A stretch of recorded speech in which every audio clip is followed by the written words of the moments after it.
Welcome to the Integrated Schools Podcast. I'm Andrew, a white dad from Denver. And I'm Val, a black mom from North Carolina.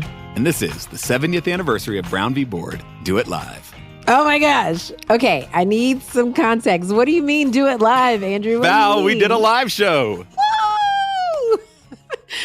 Now, we have to tell the good people about how we had this wonderful opportunity to be in the room with some of the people leading the effort to help Brown become a reality 70 years later. Yes, it was incredible. A deep honor that we got to participate in this event. We've been talking about doing a live show for a long time, and we finally got to do it in Washington, D.C. We got to be in the same place as each other for only the third time ever, which was also great. And talk about a historic venue to have our first live show, the Oprah Winfrey Theater at the National Museum of African American History and Culture. It was amazing. It was incredible. It was incredible. We had a lively audience of about 300 people who were there committed to figuring out how we do integrated schools well. Absolutely. So this was an event put on by the Century Foundation, the National Coalition of School Diversity, and the American Institutes of Research to commemorate the 70th anniversary of Brown. They brought in leaders from across the country who are all thinking deeply about this question of what does it mean to fulfill the promise of Brown. And Val, we got to facilitate some panel discussions in the middle of the whole thing. That's right. So these wonderful people trusted you and I to bring together 3 different panels to have really meaningful conversation. And for us, it was an opportunity to engage audiences that may not have heard us at all, or those who have listened to us for years. And it was such a warm and welcoming experience. And I'm just really grateful that we had the opportunity. Me too. So we're going to listen to some of the audio from that today. We have a couple of different parts of it to share with you. The entire event is up on YouTube, and we'll include a link to that in the show notes if you want to watch the whole thing. But to kick us off, to welcome everybody to the event, the Bridges Collaborative is part of the work of the Century Foundation that's looking at, bringing together practitioners in school integration and also in housing integration and figuring out ways to support both of their work together. Listeners may remember Stefan Lallinger from an episode a while back. My best friend. He's Val's best friend and one of the leaders of that work. And Alejandra Vasquez Bauer is another leader of the Bridges Collaborative work. And they kicked us off for the evening to kind of set the context, and they were great. So do we get a chance to take the people into the auditorium with us right now? Absolutely. So let's go into the auditorium and take a listen to Stefan and Alejandra.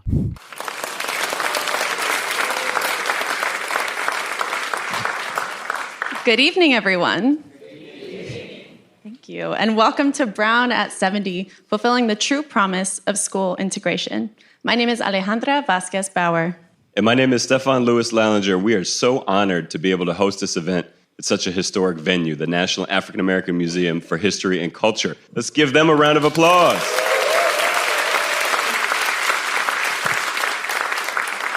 We want to thank our partners and co-hosts, the National Coalition on School Diversity and the American Institutes for Research, as well as our many sponsors for their generous support. We are here to commemorate 70 years since the momentous decision in Brown versus Board of Education. 70 years. Think about that. 70 years is about 2 generations. And one of the things that we want you to think about is how much progress can be made in the span of 70 years. Think about your own family. How much has it changed in the last 2 generations? At the same time, some dimensions of progress can also feel painfully slow. Many of our battles for justice today feel far too eerily similar of those from 1954. Our work remains unfinished. So we're here tonight to grapple with that duality. What has been won in 70 years and what has not? 2 generations ago, in my family, my grandfather, Lewis L. Redding, stood not 2 miles from this place right here at the Supreme Court and argued Brown versus Board of Education alongside Thurgood Marshall 70 years ago. I also want to point out that 2 of his 3 daughters, my aunt, the Reverend J.B. Redding, and my mother, Dr. Rupa Redding Lallinger, are here today. Mom and Aunt J.B., where are you? Right there.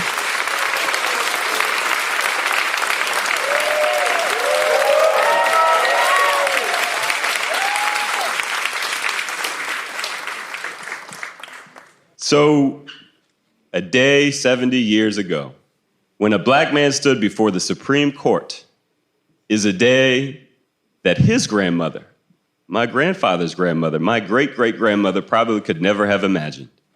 She was born into slavery in Maryland 2 generations prior.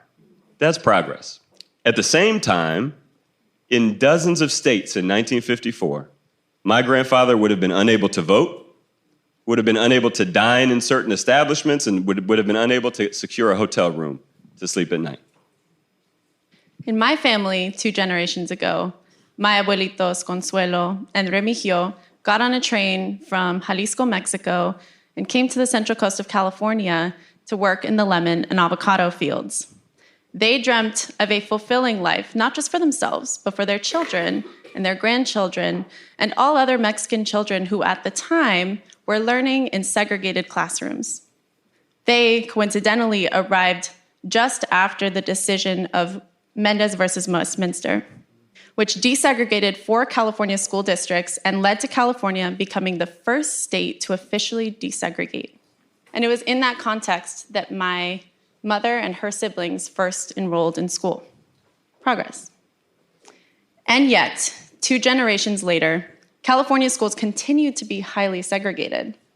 Those very towns where my grandparents settled are now unaffordable to most immigrant families, especially those that continue to work in the fields. Would Consuelo and Remigio have thought that their dream would remain this far from reach? That's why Alejandra and I stand before you here today, because of our progress and our unfinished business. Since Brown, our nation's school children collectively are more diverse than ever. A full 55% of America's K-12 students are students of color. And yet, at the same time, our schools are as segregated as they were in the late 1960s. At the Century Foundation, we have the privilege of running the Bridges Collaborative, a network of school districts and housing organizations that are making sure that our neighborhoods and classrooms reflect the diversity of our country. Our members are on the ground doing the hard work, and many of them are here today.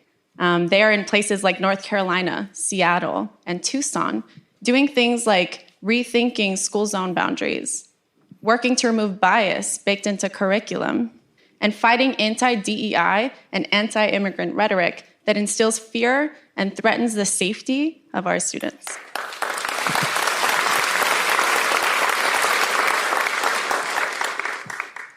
Our challenges may look different today, but they're no less real than they were 2 generations ago. That's why nights like tonight are so important, for us to come together, to learn from each other, and to collectively deliver on the promise of equity in education for all. Tonight, we encourage you to reflect on 2 generations of progress and unrealized potential. We hope you leave this remarkable museum, which is itself a testament to that duality, with a renewed commitment to finishing the work of Brown versus Board and brimming with hope for the future. You know, about 3 months ago, my daughter Zoe, who's 4 and a half, did her Black History Month project on her great-grandfather, my grandfather, Lewis Redding. Couldn't have been prouder. And my wife deserves a lot of credit for that project. When Zoe went to school the next day to present her project to her class, Zoe explained all of the things that her great-grandfather did. And as Zoe looked out, she looked out to a sea of faces as diverse as our country, as diverse as this crowd, in fact. That's progress. So tonight, we ask you, what shall be true for your grandchildren? What story will we sit here and tell in another 70 years?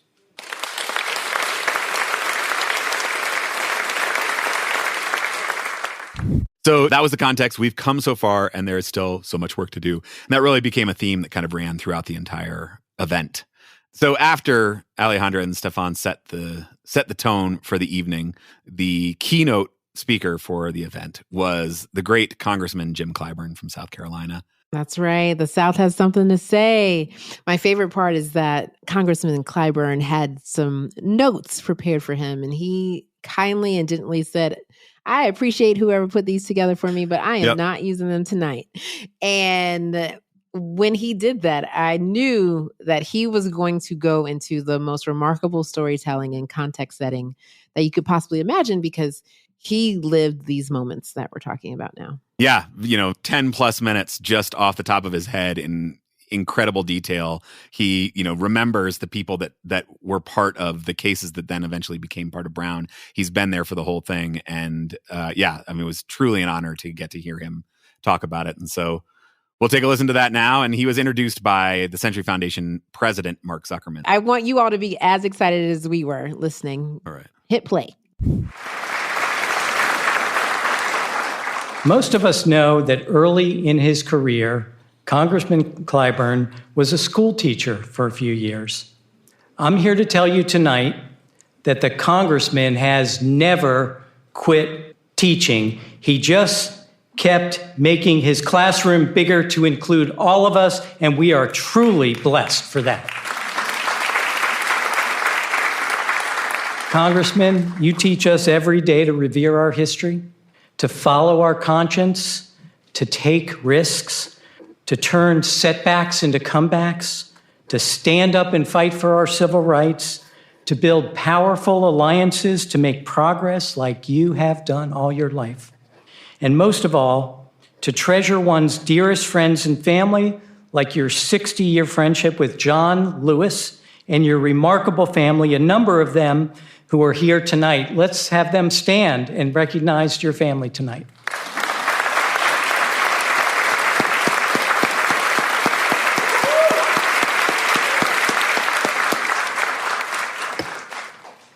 Congressman, in your honor, I want to read the two most cherished sentences of Brown v. Board. We conclude that in the field of public education, the doctrine of separate but equal has no place. Separate education facilities are inherently unequal. Congressman, there is no one in Congress or even in the country better suited to kick us off tonight on this historic 70th anniversary of Brown than you, Congressman Jim Clyburn. Please join me in welcoming him to the podium.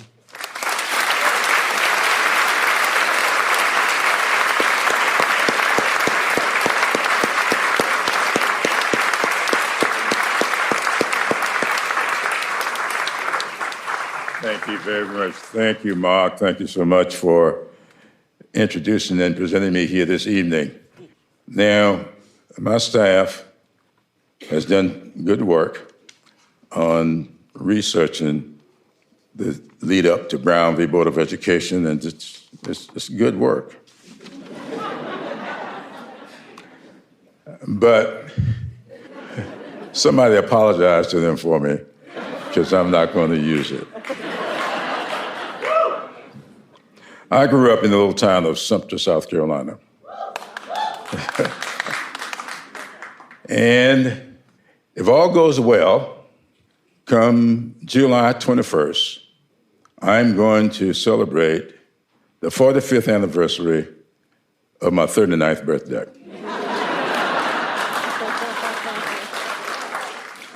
That means, if your math is good, come July 21st, I will turn 84 years old.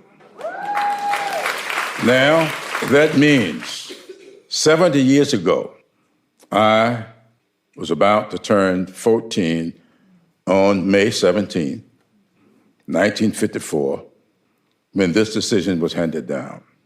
Like many of you, I can remember exactly where I was when I got the news. I was on the corner of Bartlett and Salem Street, on my way, walking home from segregated Lincoln High School, when someone came to the door and yelled that this decision had come down. And they were yelling, in September, we'll be going to integrated schools. Or so we thought. 2 years later, a second Brown decision came down. And in that decision, the critical words were, with all deliberate speed. We are still trying to figure out what that means. Now, after all of the opposition to Brown, the Fifth Circuit Court of Appeals wrestled with what to do to integrate the schools. Now, the Supreme Court, in trying to get to a unanimous decision, did a lot of compromising. The Fifth Circuit Court of Appeals, in trying to implement integration, came to the conclusion that they were never going to get the votes that were necessary to do that. In minor wisdom, one of the judges on that court came up with the idea of moving forward using the term desegregation. So if you go through all of the cases, you will see that the United States of America to this day has not made a commitment to integrate schools. We have desegregated many schools, but we've never committed ourselves to integrate the schools. So the battle still goes. In fact, my father had a saying that he was fond of repeating all the time. He would say to me, son, where there is a will, there's a way. And I point that out tonight because we are still trying to develop the will to integrate our schools, the will of building equity and equality in our system.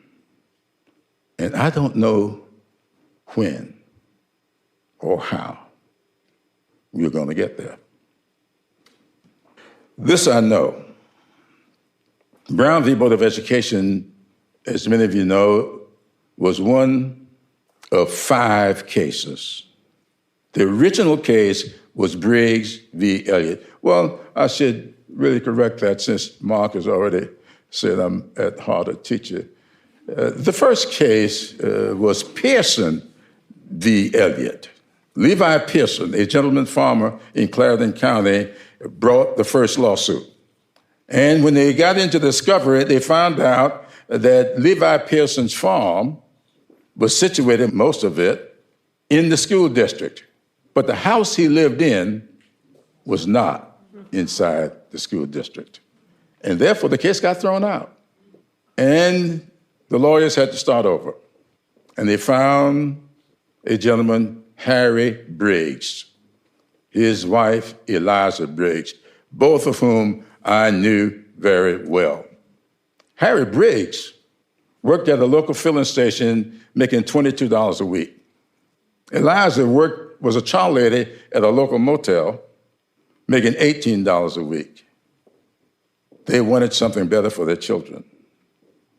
2 unlettered people wanted something better for their children. They didn't ask to integrate schools. Many of you may recall, all they asked was, give us a school bus. Our children are walking 7 miles to school every morning, 7 miles back home in the afternoon, and the white kids are driving past them on the road in school buses. They didn't ask for school buses. They wanted one school bus. And they even told the school board, give us the bus, we put the gas in it. And they were denied. And the superintendent said to them, you do not pay enough taxes for us to waste money on the school bus. That was the original case. But the case was folded in with Davis from Virginia, Bolton from Washington, D.C., Belton v. Gebhardt from Delaware, and Brown from Kansas. Now, the big challenge at the time for the lawyers was the fact that John W. Davis, who was the lawyer for the segregationists, defended all of these states by saying they are not arguing the law, because the law was already determined in Plessy versus Ferguson, separate but equal. That was the law. So John W. Davis' position was, this is the law. So they're not arguing the law, they are challenging a way of life. In fact, when the Briggs case was decided, It was about 3-judge panel, and the Briggs case was 3-2 to maintain the way of life. A dissenting opinion written by J. Waiters Waring, the great-grandson of a Confederate general, a native of Charleston, South Carolina. Everybody expected him to maintain the way of life. But while sitting as a federal judge, something happened to a gentleman who had just been discharged from the Army, got on a bus to go home, and stopped in the little town of the county of Lexington, Batesburg, Leesville. And when he stopped there, he wanted to use the restroom and was denied.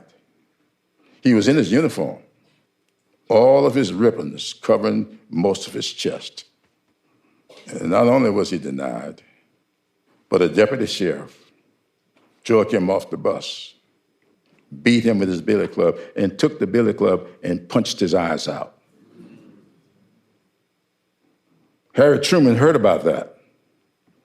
That's what made Harry Truman write the executive order to integrate the armed services. J. Waiters Waring sat as a judge on the case, and the deputy sheriff was declared by the jury to be innocent. Waiters Waring, sitting on that case, had a transformation, a Saul to Paul transformation. And so when this case came before him, he wrote a dissenting opinion, disagreeing with the way of life. And as a result, Thurgood Marshall and others took that dissenting opinion, and that became the basis of their appeal of these 5 cases that went up to the Supreme Court. In the 9-0 decision, the Brown case was handed down. A tremendous victory. Now I point this out as the background of Brown. And the reason I do that tonight is because a lot of people have argued, well, why is the case called Brown? Why wasn't it called Briggs? Alphabetically, it should have been Briggs. Chronologically, it should have been Briggs. So why was it called Brown? Simply because it was a decision made by the judges that the one case of the 5 that was not the Southern case, that was not about preserving a way of life, was the Brown case. And that is why the case is Brown. It was part of their tactics. It was part of what made that decision 9-0. It was part of what made Minor Wisdom and the others on the Fifth Circuit Court of Appeals do what they did to get the schools desegregated.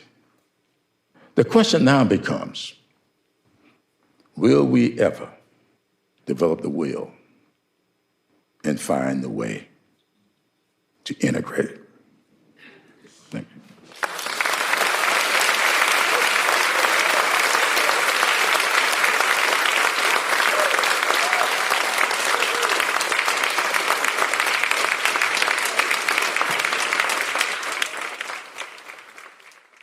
I'm so excited hearing that again. And if I can be honest, I'm also excited that he didn't leave when it was our turn to talk. That's right. Yeah.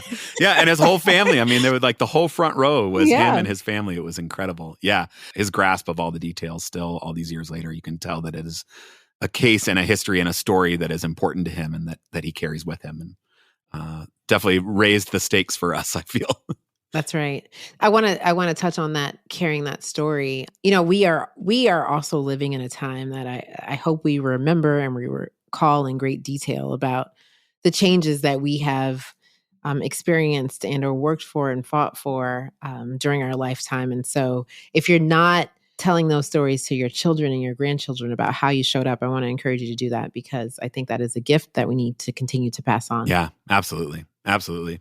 You know, at this point of the evening, Andrew and I have been in the green room preparing and meeting the guests. And I can speak for myself getting really nervous about this opportunity, but we could tell right away that the audience was going to be receptive to our conversation. How are you feeling before going on stage? I definitely was nervous. I mean, I was nervous for the whole so nervous. 3 weeks leading up to it. So I knew he was nervous. I just asked him, but he was definitely nervous. Yes, I was nervous. It felt like there was a big responsibility, and not having the beauty of editing to have to do it live in real time felt like right. Like the pressure was on. And there's so many people in the audience and on stage with us whose work I have admired, whose work has shaped me, who's impacted me in so many ways, and so felt like a real responsibility to do the best job that we could. Absolutely. So after Congressman Clyburn finished, we heard from Terrace Ross from AIR, who introduced Shahina Simons from the Department of Justice Civil Rights Division. And they were both great. If you want to hear them, you'll have to go watch the full video, which again, there'll be a link in the show notes to the whole thing, because we want to get to these panel discussions that were why Val and I came in the first place.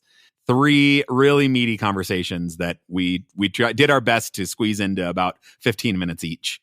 Yeah. The opportunity to hear directly from leaders in the field grapple with some of these questions that we grapple with on the podcast gave us the opportunity to hear the different ways in which people are trying to solve these problems. And so Andrew and I, our offering is to model how to engage in these conversations across difference. And it's nice to hear the many different ways in which our panelists are aiming to make sure that we are still moving in the right direction. Yeah, incredible people. We will put a link to all of their bios in the show notes. You should definitely go check them out. Some of the names you may be familiar with. We did not spend any time doing bios during the event because we wanted to get into the conversation, but they are all worth checking out. They all have done incredible work. And so to be in conversation with all of them was really an honor. And then to really dig into these 3 really nuanced conversations, which, we tried to do here every week. But the first panel, the question we were grappling with, how do we reckon with the deficit language of the Brown decision and approaches to integration that harmed Black communities? Our second panel, the question that we grappled with was, what should integration look like in our increasingly diverse society, and how can we cultivate multiracial, cross-class coalitions to advance integration? And then the final panel, how do we move away from either-or framing, pitting increased school resources against greater integration, and instead work towards a future where both are the reality? And so you can imagine each one of those questions could be several episodes, and certainly, one full episode each. But we're going to play them all for you right now. We squeezed them into about 15 minutes each, and had great panelists to help get right into the meat of that. And there were other questions that we wanted to ask, and so we're hopeful that panelists will join us on a future episode.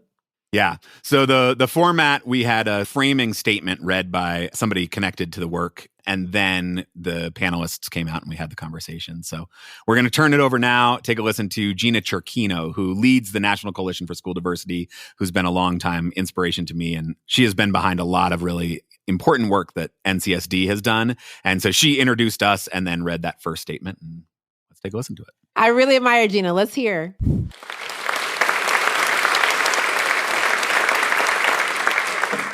Good evening. It is so wonderful to see you all in person. Whether you know it or not, tonight you are surrounded by greatness. Take a moment to really take that in. This auditorium is filled with so many people who have provided critical support to me through the years. I want to express my gratitude to you. If you find yourself surrounded by some of your people as well, tonight's a great time to let that be known. And if you're new to us, I hope that you emerge from this evening with caring connections that sustain, inspire, and push you. It is not uncommon to feel alone in this work, but the people in this room can mitigate that. Call on them when you need them. Please meet as many people as you can tonight and carry those relationships forward. My name is Gina Cherkino, and I serve as the National Coalition on School Diversity's director. NCSD is a cross-sector network of civil rights organizations, university-based research centers, and state and local coalitions working to expand support for school integration. NCSD serves as the main hub of the school integration movement, and we happen to be celebrating our 15th year this year.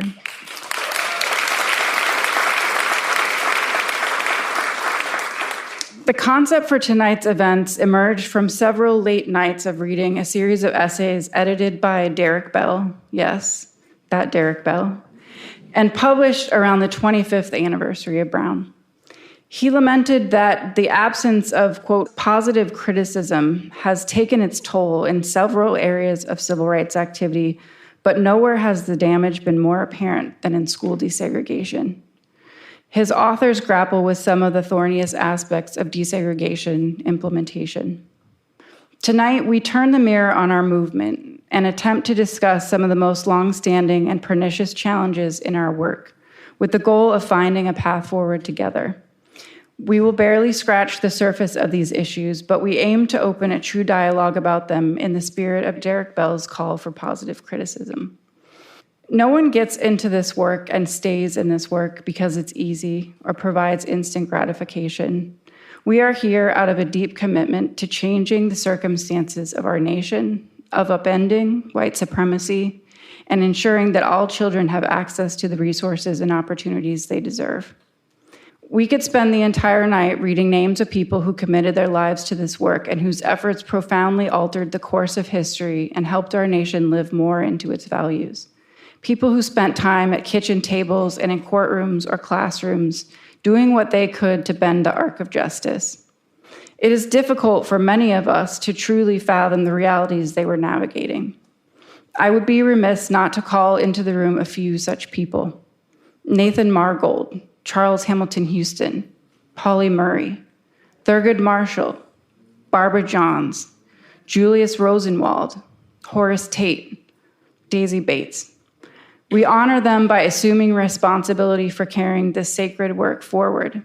And we commit ourselves to taking the time to study the foundation they laid, even when we ultimately choose to take a different path than they did. Tonight, you'll hear from some of the leading voices in our movement. Some will be more familiar to you than others, but all our guests are making important contributions to this work, as are you. We will be joined shortly by Andrew Lefkowitz and Val Brown, co-hosts of the Integrated Schools podcast. Integrated Schools has been an NCSD member and trusted collaborator for many years, and we're excited to bring their signature podcast to you this evening. We gather tonight to manifest powerful ideas and prepare ourselves for the next leg of the journey. Thank you for being part of that. Please welcome Andrew Lefkowitz and Dr. Val Brown.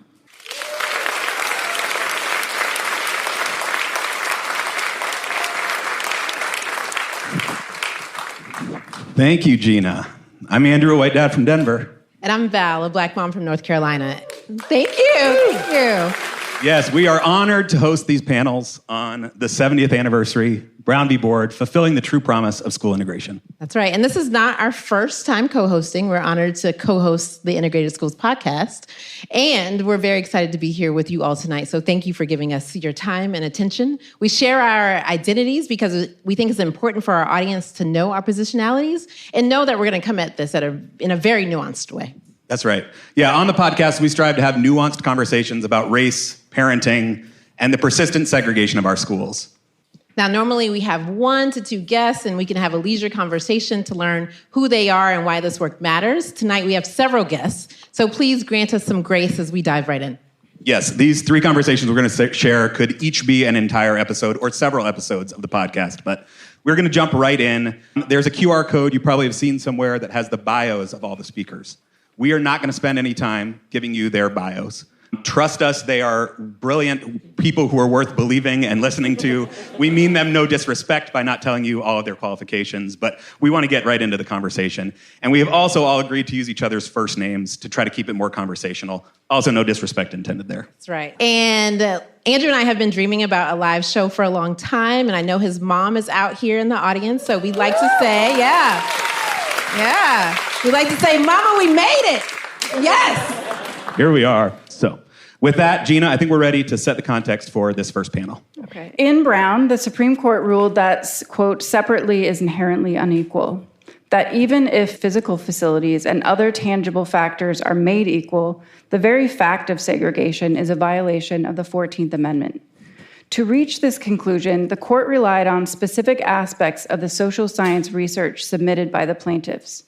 Focusing on the research showing harm to Black students, the court found that, quote, to separate Black students from others of similar age and qualifications solely because of their race generates a feeling of inferiority as to their status in the community that may affect their hearts and minds in a way unlikely ever to be undone, end quote.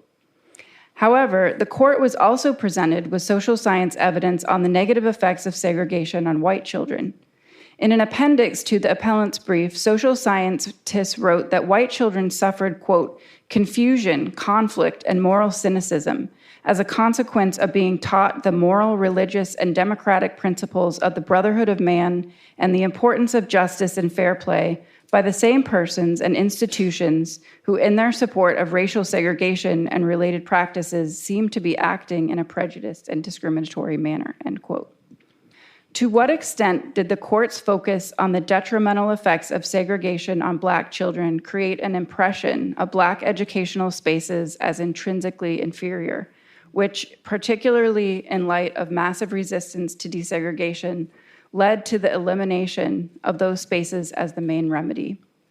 As scholars like Vanessa Siddle-Walker and Leslie Fenwick have pointed out, many Black educational spaces were, in fact, thriving with strong pedagogy, exceptionally well-educated and credentialed teachers, and a supportive network of care.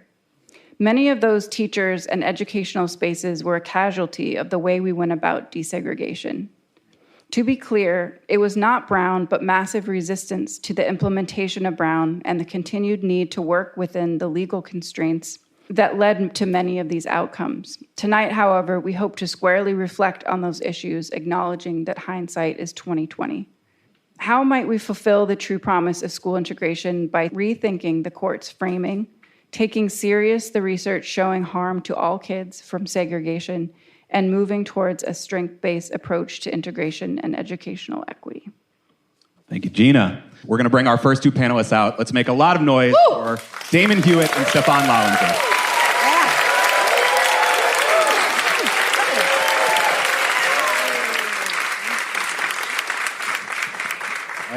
Here we go. So, Stefan, you mentioned earlier that your grandfather, Lewis Redding, was one of the lawyers who argued the Brown case. You now, 70 years later, teach a class to grad students at American University, and you have them read the decision. It's relatively short. It's not very dense legalese. It's pretty accessible. Tell us about your understanding of the decision and then your students' reaction to it, and sort of how that broadly reflects our cultural understanding of the decision. Sure. So we know at the time the decision was rendered that it was obviously highly controversial, right? In some parts, there was jubilation. People saw the decision as the nation finally living out its highest ideals. As the congressman mentioned, people thought they were attending integrated schools in the fall. And in other parts of the country, particularly in parts of the South, there was vicious opposition to the decision.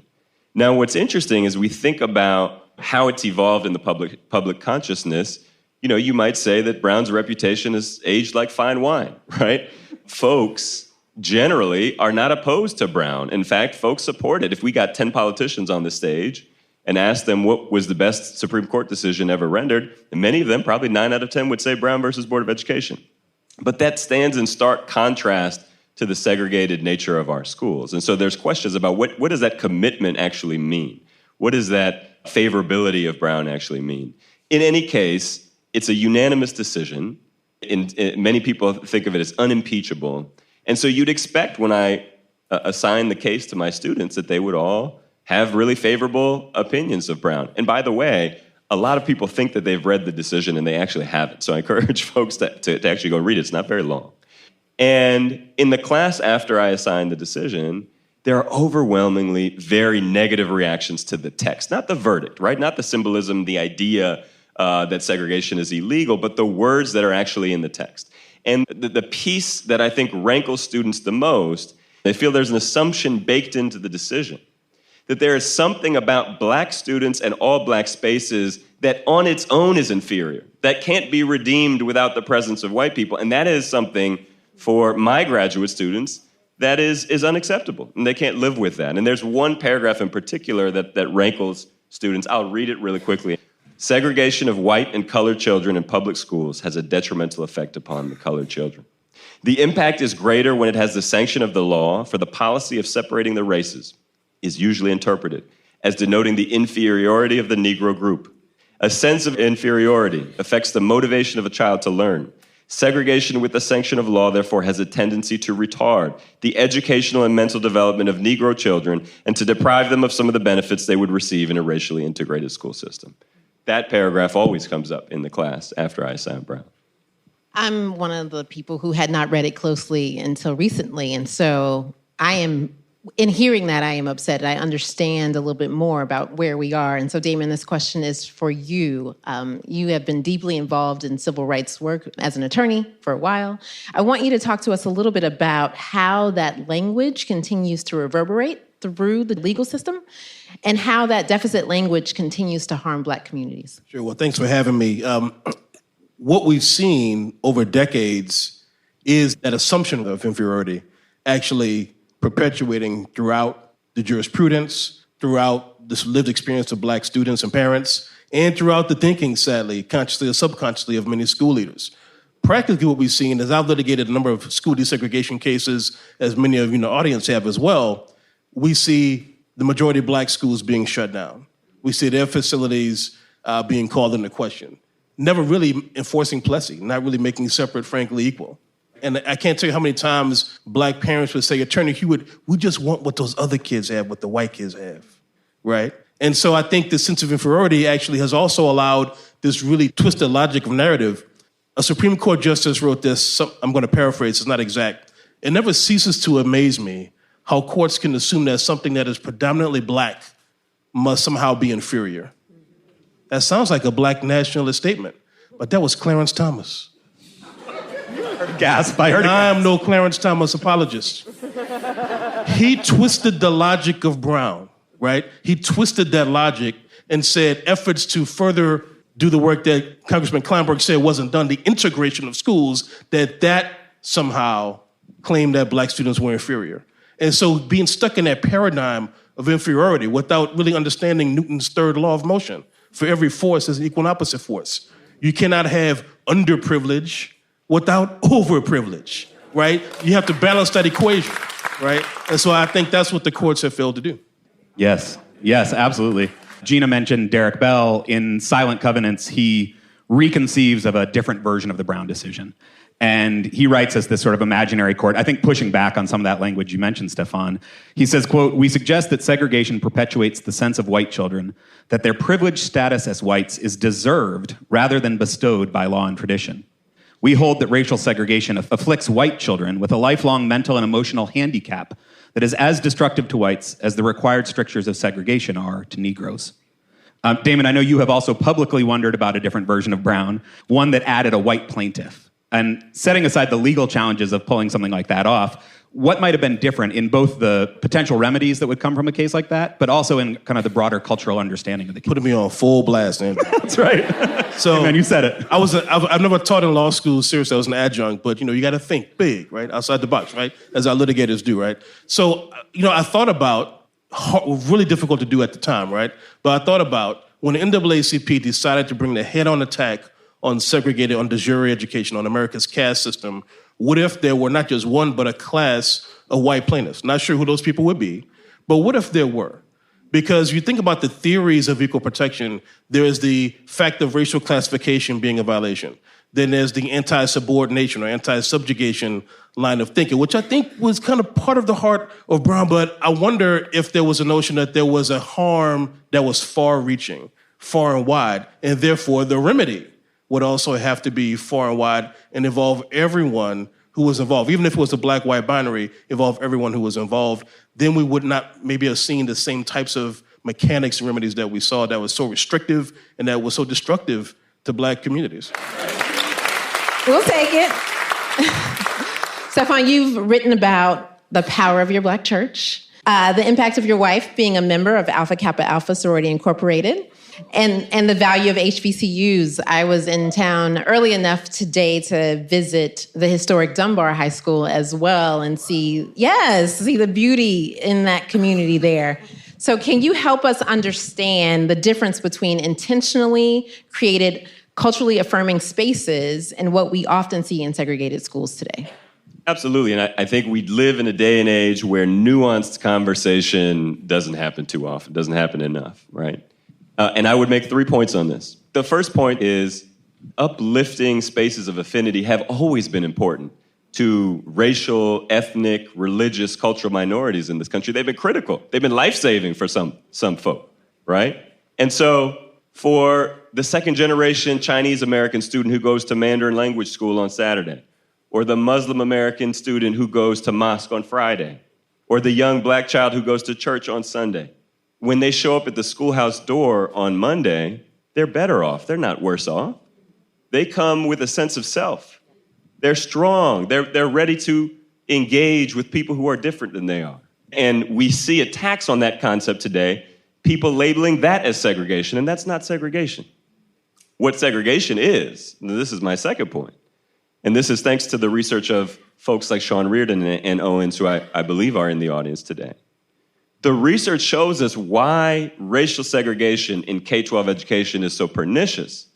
Is because what it does is it tends to concentrate mostly Black and Latino students in high poverty schools. And we know what we do to high poverty schools in this country.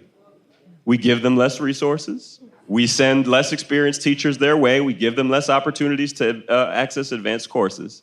And so that is the operating mechanism by which segregation operates in underfunded, under-resourced K-12 schools. That is segregation.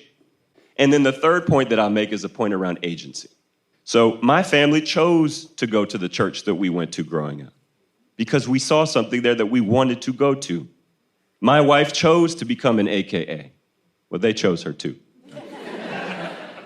But the young Black child in Detroit who attends a school where 99% of his classmates come from poverty, where 95% of his classmates don't read proficiently, where all the teachers he's ever had are in their first or in their second year, he didn't choose to go to that school. We chose that school for him, and we chose to under-resource and underfund the school. And I think that is the difference, and we don't have enough nuanced conversation around this versus that. They're completely different. Yeah, give it up for that. So those are sort of the issues. I want us to, just for the couple of minutes we have left here, imagine a new way forward. One that's not based in this deficit mindset, one that acknowledges the ways that all of our kids, but also our democracy, is harmed by segregation and moves away from this deficit mindset. What might that look like? Well, I think what it looks like is what a lot of us are fighting for. It looks like a school district and a school where you don't have bubbles within bubbles, where you don't have this side of the county, that side of the county, or special programs within the school that others can't access. Now, I know that's controversial because it cuts against a lot of the mechanisms that we know that we've used, that we've leveraged, right? Even in our magnet schools or magnet programs within schools, right? But I believe in the notion that there are no throwaway kids, right?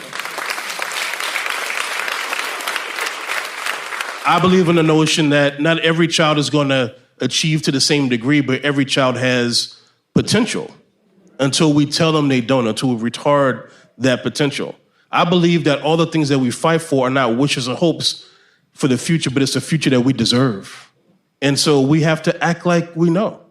You know, I think every child should have an IEP, whether you have special needs, gifted and talented or not, because we should be uniquely invested in that child's success. Now, of course, that costs money. Of course, that's expensive. Of course, my mother, who taught for 42 years in Jefferson Parish, Louisiana, had to go on strike at least once, should have been paid more, right? But that's where we should be placing our value, in every single child.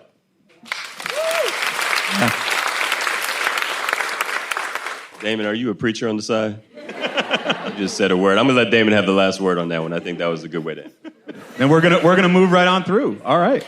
Well, we're gonna welcome to the stage now Elizabeth Horton Sheff, who is the mother of the lead plaintiff in Sheff v. O'Neill and the co-chair of the Sheff movement. And as she comes up, please give another big round of applause to Stefan and Damon. Thank you.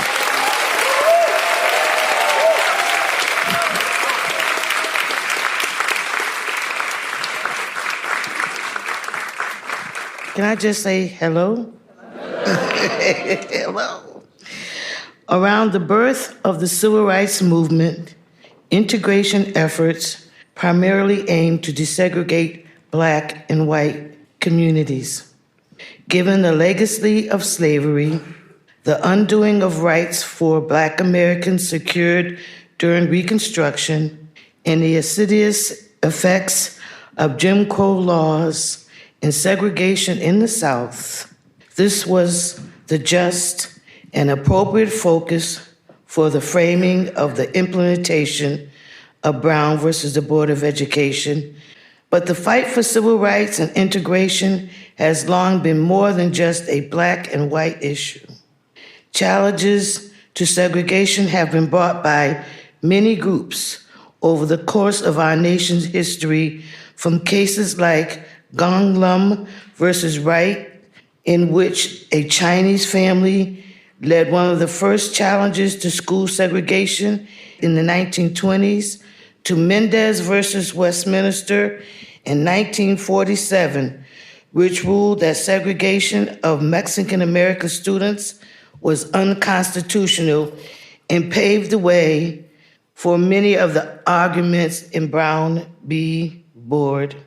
Today, Latina students are fast approaching 30% of the total student population, and Asian Americans and Pacific Islanders constitute the fastest growing racial and ethnic group in America.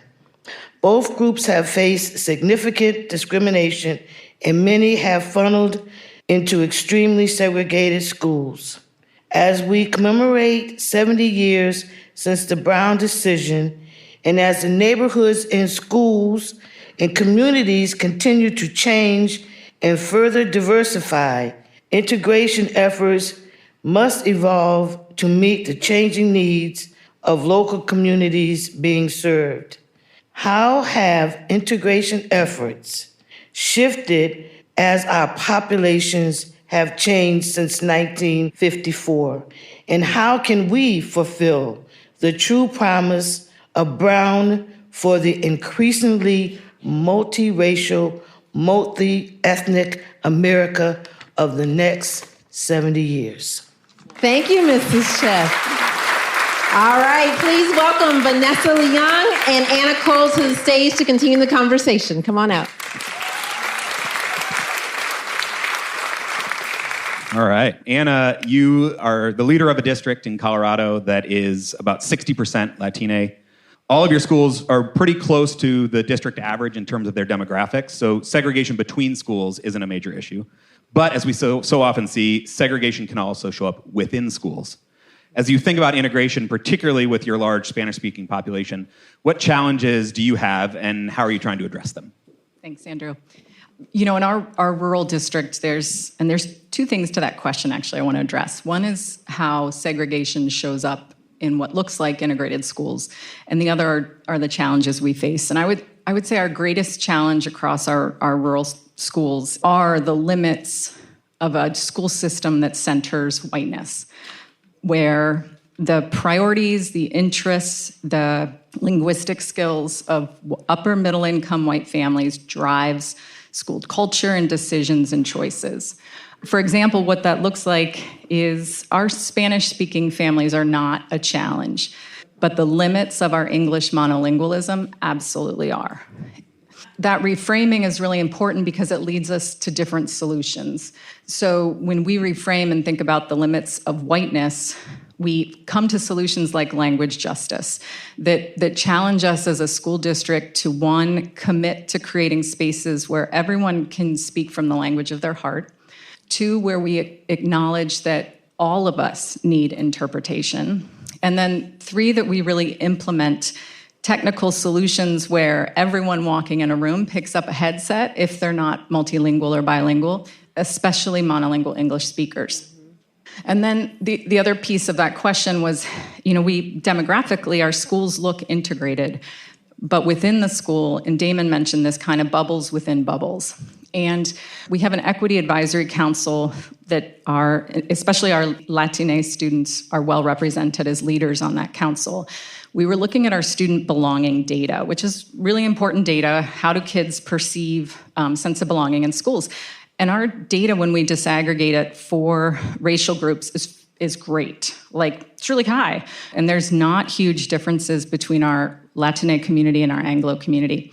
So I was looking at that data with some of our student leaders, and they said, well, of course we belong. We're half the school. We have our crew, we have our people.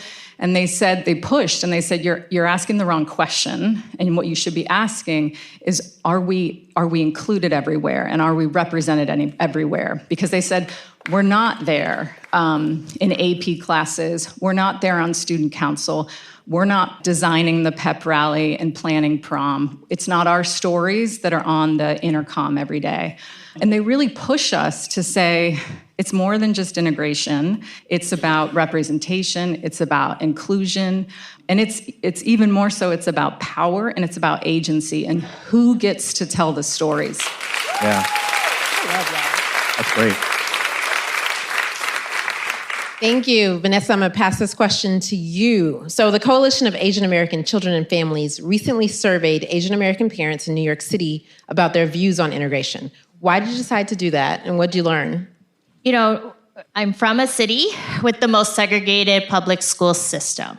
And we saw the arguments against integration set up as a really simple us versus them. It was whites and Asians on one side and Black and Latino students on the other. And we really wanted to push back on that narrative. It was really important for us to push back on being used as a wedge to actually think about how we integrate our New York City public schools. We were like, we are saying no to being pitted against each other, and actually wanted to uplift and rather focus on what all of our young people, all of our parents wanted. And that was high quality, supportive, inclusive, and inspiring school environments. And what we heard from those parents and from our young people, it really was like they did not want a system that allowed selected groups to be able to hoard opportunity. They did not want a system where students had to compete in order to be able to access a well-resourced school, a high-quality school. And what they really believed was there was intrinsically value to being in an integrated learning space, because that was where those environments would create much more rich conversations, being able to be challenged around perspectives, really kind of focus on critical thinking. And that's what would prepare our young people to actually be able to live in the global society that we are in. Yeah, that's great. I mean, I think it sounds like one of the challenges, one of the ways that the AAPI community in this instance gets used as a wedge is this sort of umbrella thinking that there is an AAPI community that is one community that has one set of beliefs that believes one thing. Obviously, the AAPI community, no community is a monolith. Help us unpack a little bit about not just sort of the diversity of opinion, but also the diversity of lived experiences captured within that big umbrella of Asian American or AAPI. Yeah. And I am from a coalition, so this is our work about uniting a really diverse AAPI community in New York. I mean, we're talking about a community that is at least 50 different ethnic groups. We speak over 100 different languages. We have varied experience of what brought us here, when, like third, fourth generation to recent immigrants. We have undocumented green card holders, refugees. You know, there's different class and educational differences that, you know, we have low income, working poor, families who are working multiple jobs. And then we have folks who have that college degree, and then all of that gets lumped all together. That diversity and the challenges and the inequities within the AAPI diaspora is lost when we're seen as a monolith. When data is lumped together under this one umbrella, or sometimes like that data doesn't even exist for us. We're subjugated to other or unknown or not even included in the dialogue. It's like when that happens, we're not building that understanding of the gaps and the challenges. And if we don't articulate those gaps and the problems, then we're actually never going to get to the right solutions. And we actually also don't see where we have those shared struggles and how we can best collaborate on what we need to do to transform our communities together. Anna, sometimes we get a little personal on the podcast, so I'm going to ask you like a direct question, an identity-related question. So as a white school leader serving a majority Latino, Latina community, what are some lessons that you've learned in trying to fulfill this promise of integration at a school level? Thanks, Val. Yeah. You know, I think it's similar to what I mentioned before, that is having a really keen awareness of the limits of a white-dominant school system, and to really recognize how centering whiteness doesn't get us to the right practices or solutions that we need to really to support our multilingual and multiracial community. Our Latinx students are similarly as diverse as what Vanessa named. Our students and families represent countries and have roots in countries across South and Central America and the Caribbean, linguistically, politically, socioeconomically diverse.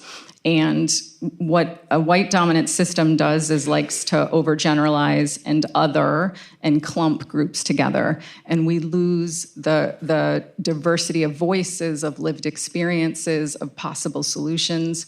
You know, I've learned to be very concerned when I hear statements like, well, Latina families think X or want Y, and we really need to be challenged to dig deeper, to build relationships, to really recognize and amplify the many voices that make up our community and center those voices, not the narratives that we're hearing or that a white system likes to generalize.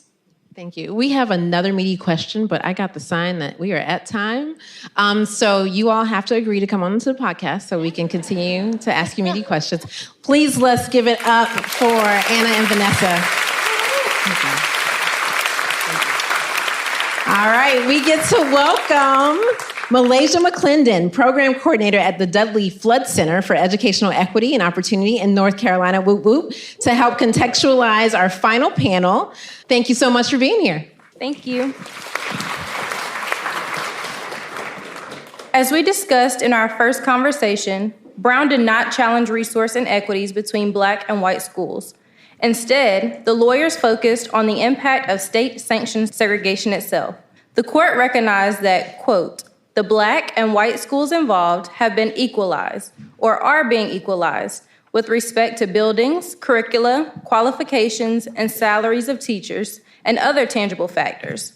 Our decision, therefore, cannot turn on merely a comparison of these tangible factors. We must look instead to the effect of segregation itself on public education. However, we know that resource inequities between Black and white schools were and continue to be prevalent and persist despite the goals espoused in Brown. Because Brown sought to end the very concept of segregated schools as a matter of law, it could not, at the same time, effectively address the resource inequities that then continued to exist when its central promise was undermined in the following decades. 14 years after Brown, in the 1968 Green v. New Kent County decision, the Supreme Court finally endorsed a more holistic legal framework for desegregation. In Green, the court held that, in order to remedy segregation, root and branch, districts must address 4 things in addition to student assignment: faculty staff assignment, transportation, extracurricular activities, and facilities. Although Green introduced more factors into the framework for desegregation, resource equity continued to operate on a separate legal track. Not too long after Green, with decisions like San Antonio v. Rodriguez in 1973 and Milliken v. Bradley in 1974, the court turned its back on addressing both segregation and inequitable school funding. Our last conversation focuses on 2 main questions. What are the implications of this bifurcation between integration and resource equity? And how can we address these 2 issues in tandem as we move forward? Thank you, Malaysia. To help us unpack all of that, please welcome Saba Biretta and Matt Gonzales.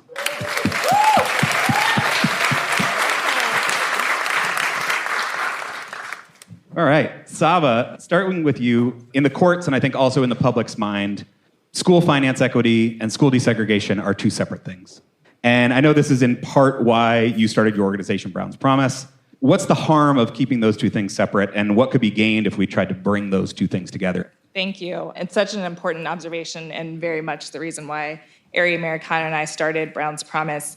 If you'll indulge me a little bit, I think it's important to really think about how we got to this place where school funding equity and desegregation became so distinct in jurisprudence and policy advocacy and our research.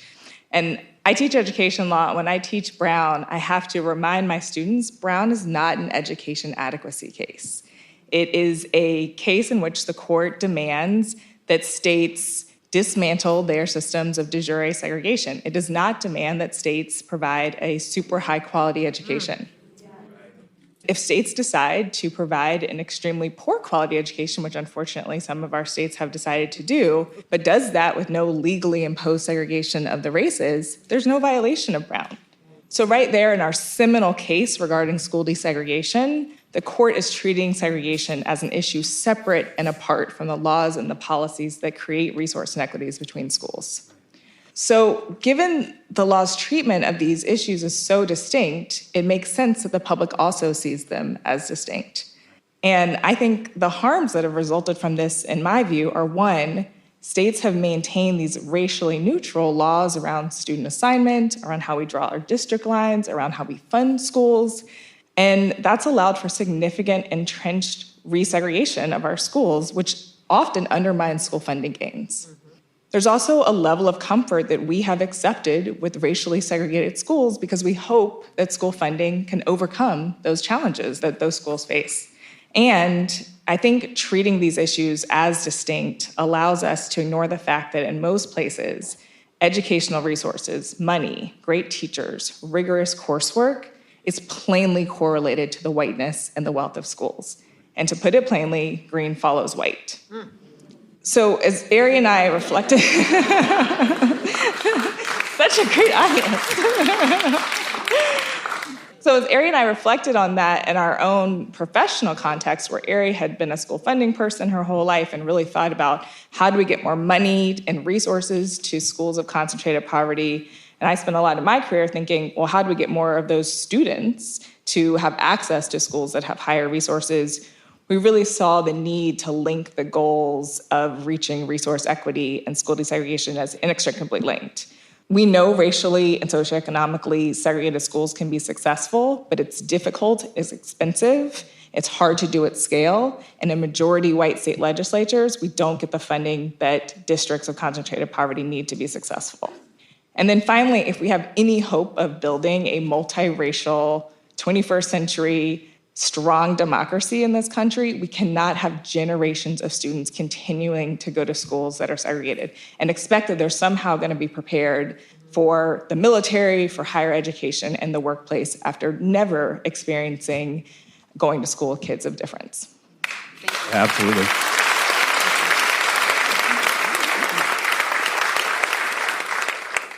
She said green follows white. Val's white Matt. supremacy headache is acting up again. That's right. Okay, here we go. Matt, okay, I think it's fair to acknowledge communities of color who push back on integration as a tool for educational equity because past attempts have cost communities of color so much. So Saba just named that our system would be more efficient overall without these concentrations of segregation, and that there are ways to think about school funding differently. So what does it look like for a system to embrace, as integrated NYC students call, real integration? Sure.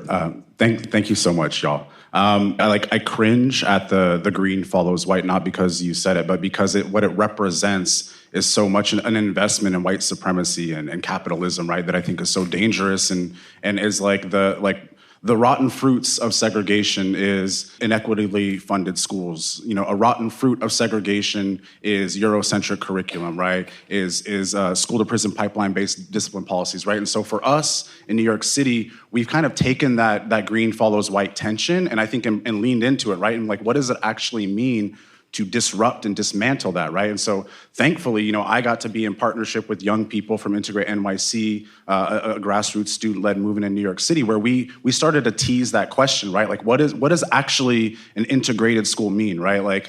A desegregated school means we all together, right? But like that, we can be together and power can still be rooted in whiteness and white supremacy, right? And for me, integration is like we're sharing power, right? And so the framework, the 5 R's of real integration, thinks about race and enrollment, right? How do we assign students, right? But it also acknowledges, in New York State at least, we have this framework called the Sound Basic Education Framework, which is a school funding case, right? And I think for me, really the only way to build meaningful coalition with Black and brown families in New York City to talk about integration was to say, I'm also committed to fully funded schools, right? Regardless of who's in them, they need to be fully funded. And if we're not fighting that fight, we're not doing the fight for real integration, right? And so resources is another element of that, right? But the other piece, right? Why are all the Black kids sitting together, right? Like really thinking of like what's happening inside of the school, right? And so we think about relationships as another R, like what are the investments we're making in creating school cultural practices, curriculum and pedagogical opportunities for young people to connect with each other, right? Because if we're all sitting separately, we're never gonna build together. We're never gonna grow together, right? So like, again, this framework is thinking of all these different layers and all the rotten fruits of segregation, right? The 4th R is about representation. Who's at the front of the classroom? Who's leading the school? Who are young people getting to see as representatives of educational leaders, right? Educolor in the crowd, right? How are we ensuring that Black and brown educators are leading our young people and like the exponential benefits that Black and brown students receive from a Black or brown teacher, right? And lastly, right, thinking about restorative practices, because the school to prison pipeline, again, is a rotten fruit of segregation, right? The first policies in New York City to exclude and remove children from schools came a year after the Brown decision was passed down. And that was because the city knew that once Black and brown students and white students were together, the school needed to figure out a way to remove them, right? And so we need to understand the relationship between like disproportionate discipline policies, culturally destructive policies and practices, the inequitable funding of schools, and segregation, right? Those are all part of the practice and part of the functions of segregation. And so for us, our policy framework, our advocacy has always had to be intersectional. And this is because young people are rooted in intersectionality. And I think it means our movement as an integration movement, it ain't integration if we're not doing it all, right? And if we're not committed to doing it all, let's not do it then, right? Yes, sir. Yeah. We're coming up on time, but I do want to give you each a chance. People will point to challenges from the past ways we went about desegregation and rightfully highlight areas where they've sort of failed. But we don't have to go back to that. There are other ways to think about both of these tracks, resource equity and desegregation of schools. And just in sort of a minute each, to Sabo, you can start, like, what does that look like? What does it look like to kind of do this different for the next 70 years? Sure. So first, I really do think it is important that we sit with and honestly confront the challenges of Integration 1.0 so that we can move differently going forward. I'm a direct beneficiary of Brown. I went to wealthy, highly resourced schools in Tampa that litigators litigated the right for me to go to. And my mother went to segregated schools in Florida. And so in one generation, we had access to opportunities in those schools that I never would have had access to. But I also faced outright racism every day of my schooling. Teachers who didn't believe in me, a sense of not belonging, feeling estranged from my own community. So I think we have to start from a place where we do not repeat any of those things going forward. And that means being serious about not viewing integration as only students of color bearing the burden of students of color leaving their schools and their communities, but that's not the only way that we achieve integration. And that means we have to be creative and aggressive about different policy solutions. Let's keep it real. We have to think about changing school district lines. We treat them like you cannot change them, even though we change congressional lines every 10 years. Like, they are not immovable. They are not defined by a higher power. We can change them, and we can do it in ways that do not, end public education. We can think about how to make districts more porous so students can move between them for inter-district boundary programs. We can think about strengthening magnet programs. But all of that has to be done with the student experience at the center to get to the places that you're talking about. We have diverse educators. We have a curriculum that accurately reflects culture and history. We have extracurriculars where kids can actually go to and feel that they belong in a school. So I think we start from the student experience place and then challenge some of these ideas that we think have been immovable like school district lines. Absolutely.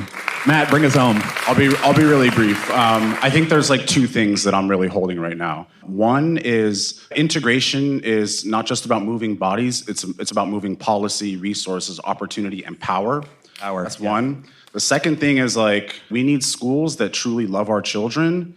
And like, we don't have that, right? We have schools that actually hate our children in our communities. And so if we're not investing, we're not making those commitments to love our young people, love their families, love our communities, then we will constantly be doing violence. And so like, I think that comes from, and we could talk more about this later outside, but that comes from an abolitionist like ethic, right? I think we all in this movement and everything we're doing centered or rooted in equity need to start thinking about how abolition fits into the practices we live in and then those that we engage in with our communities. That's all. Let's hear it for Saba and Matt. Yes, give it up. Let's give it up for our last panelist.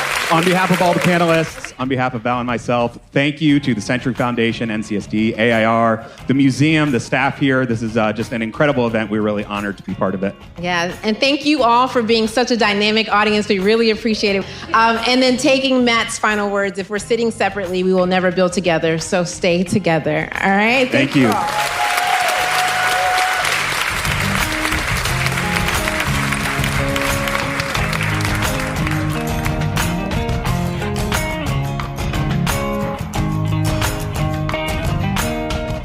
So Val, what did you think? Listening to that episode again, I'm filled with gratitude for the opportunity to engage in such meaningful conversations with people who care deeply about this work. What we were able to witness in the conversations was true expertise and deep commitment to the work at different entry points. Yeah. And so to learn from and with them and to have them trust us in that conversation means a lot, right? Because they're putting themselves out there and they just let us walk with them through that conversation. And that meant a lot to me. Yeah, me too. I mean, I still think it's certainly like on the list of coolest things I've ever done. To be in that historic space, to be in that room with all those people was really special. And then to get to spend the whole weekend, we were in DC for several days and there were a whole bunch of integrated schools people there, board members and staff members, leadership team people. Like it was just a really, really special weekend. Right. You and I have only met a couple of times and this was the first time I got to spend any quality time with the integrated schools community. And it was great because we walked out on stage and we automatically had fans in the stands who were cheering loudly for us and taking pictures for us and rooting us on. But to actually meet people in the local community in DC who were part of the integrated schools community, for people to fly in from as far as California to be part of the conversation. Yeah. It was really a homecoming of sorts. And the question came up at one of the meals that we shared together is like, how do we do this regularly? Like, how do we bring the integrated schools together face to face so that you know that you're together and you have a community? Yeah. Something that Gina said as she was introducing us, that this work can be lonely, but that it's opportunities like this event to bring people together, to remind everybody that we are in this fight together. And that, as you always say, the only way we win is together. It feels really important to make the most out of the times that we can be together and remind ourselves of the connections that we all share and the number of just incredible people who are committed to doing this work. Yeah. So would you do a live show again, sir? Absolutely. Yeah. Absolutely. Listeners, if you are looking for a live show, let us know. We would love to come. It was great. It was a different and a fun and a challenging experience, and it was special. It was special, and absolutely would do a live show with you again. We are talking to ourselves most of the time. Yep. And so to be able to be even in conversation with people in the audience who gave us different like facial expressions or like an amen, that the woman who gasped when Damon confessed that his quote was from Clarence Thomas. That was this loud, audible. Yeah, it was great. And so to be able to engage with folks, the audience in a new way that was really energizing. So thank you all. I know that you all are gasping and clapping and amening, when you hear us on the podcast. We would love to continue to hear that by calling in and giving us a voice memo so that we really know what you think about what's going on. But definitely a live show again.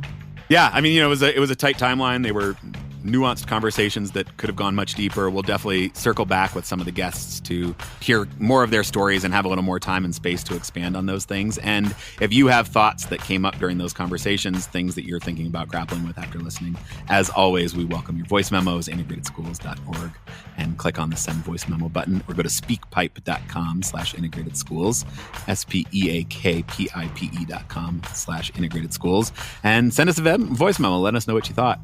Absolutely. And you don't have to wait for next year's anniversary to keep talking about Brown v. Board and what it means for your community and what it has meant to your community. So make sure you listen to previous episodes, share, have discussions with your local communities. The way that we continue to build momentum is by getting the word out. Absolutely. Check the show notes. There's been so much good stuff written about the 70th anniversary. We'll put some links to some of that in the show notes, and a link to the full event again. Oh, yeah. The evening ended with the amazing Dr. Bernadine Futrell. She brought things home. So definitely go click on that link and check out the full event to hear her closing remarks. And if you enjoyed this, if you appreciate the conversations we're sharing here and want to support our work, we would always be grateful for that. Patreon.com/integratedschools. Throw us a few bucks to help make the next live show a reality. That's right. Val, it's just like yet another evolution of the podcast, of our friendship, of this work. It was really special. I'm so grateful we got to do it. And as always, I'm grateful to be in this with you as I try to know better and do better. Until next time.